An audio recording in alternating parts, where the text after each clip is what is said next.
Hello, my Teletubbies and my Diamond, SheilaTruelove here with you. I want to talk about the Millennials and Generation Z and how they are experiencing a loneliness crisis.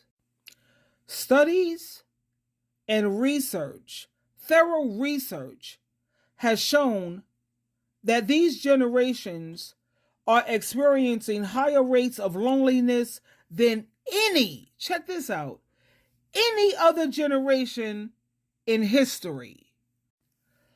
According to 2022, this is a survey that was taken by Cigna, nearly half of Americans report that they always feel alone or left out.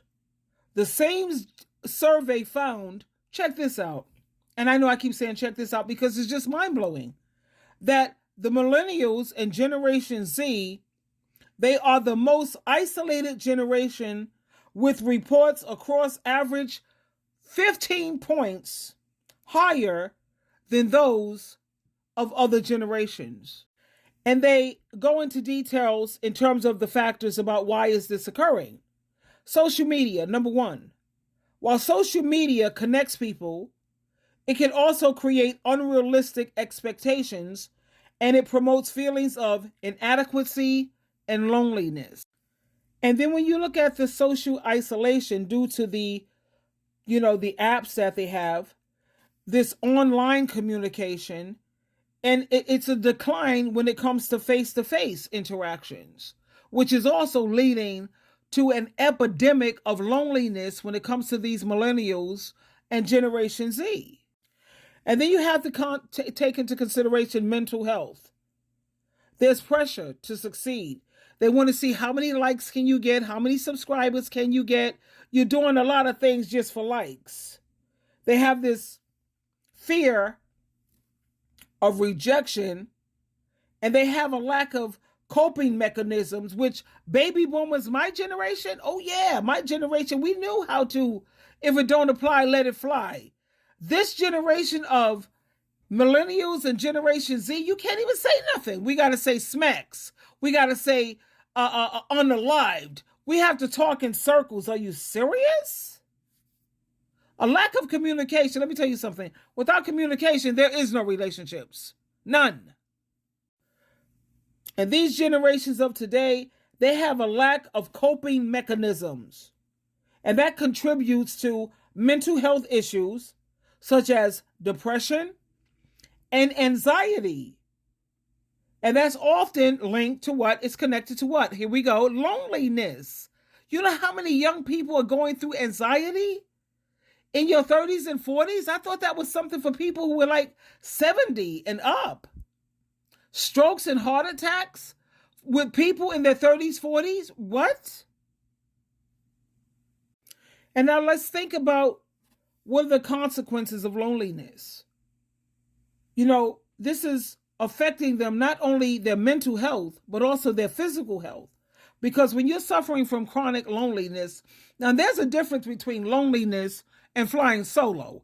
I'm always flying solo because I enjoy my own company, and I have friends and I have family that when I want to get together, I know how to get out there face to face and make it happen. But because of this severe loneliness that these millennials and Generation Z, they have poor sleeping. They're not sleeping well.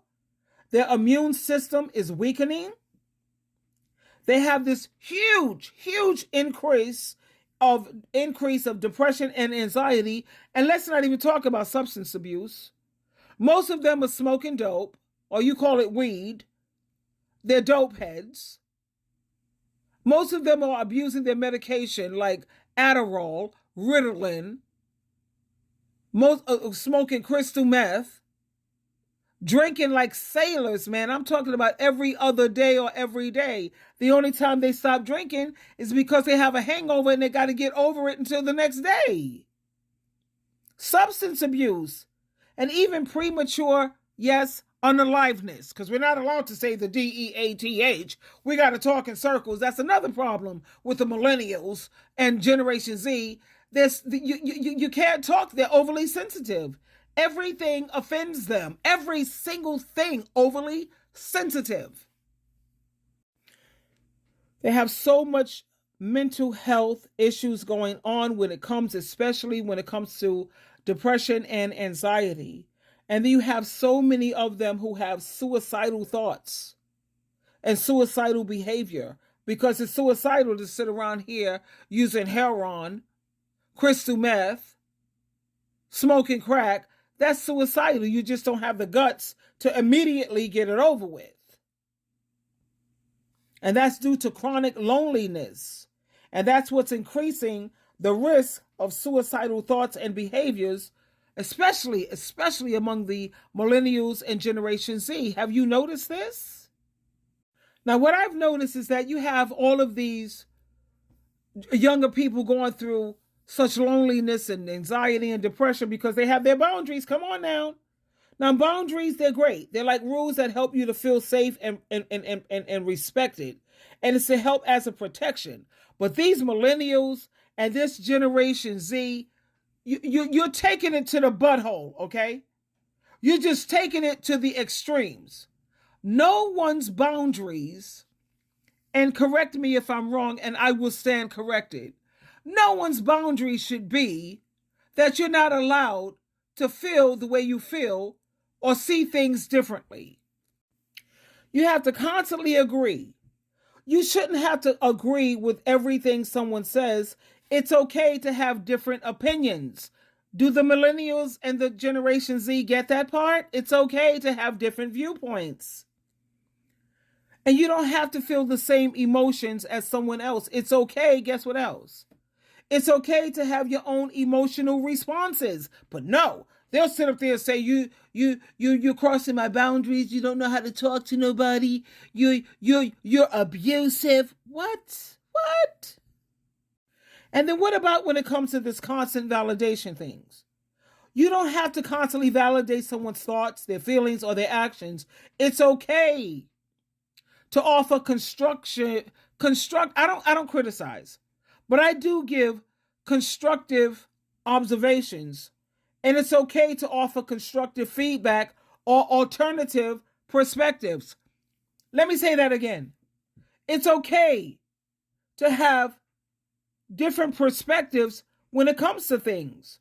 And when it comes to people pleasing, sweetheart, you don't have to be a yes person or a brown noser just to maintain a relationship. And yet, when it comes to the millennials and the Generation Z, either you're going to be a brown noser and you're going to be a floor mat and you're going to kiss my behind, or we have issues because I want somebody who's like-minded. Yeah, so do I.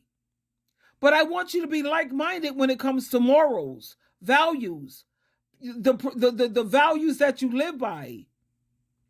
Those are things that are of importance. Healthy relationships, they value mutual respect, trust, and open, get it? Open communication, open. Not you get to talk about how you feel, but I'm not allowed to talk about how I feel, or I have to be thrown in the lion's den. Come on already. We have to learn to respect each other's differences. That's okay.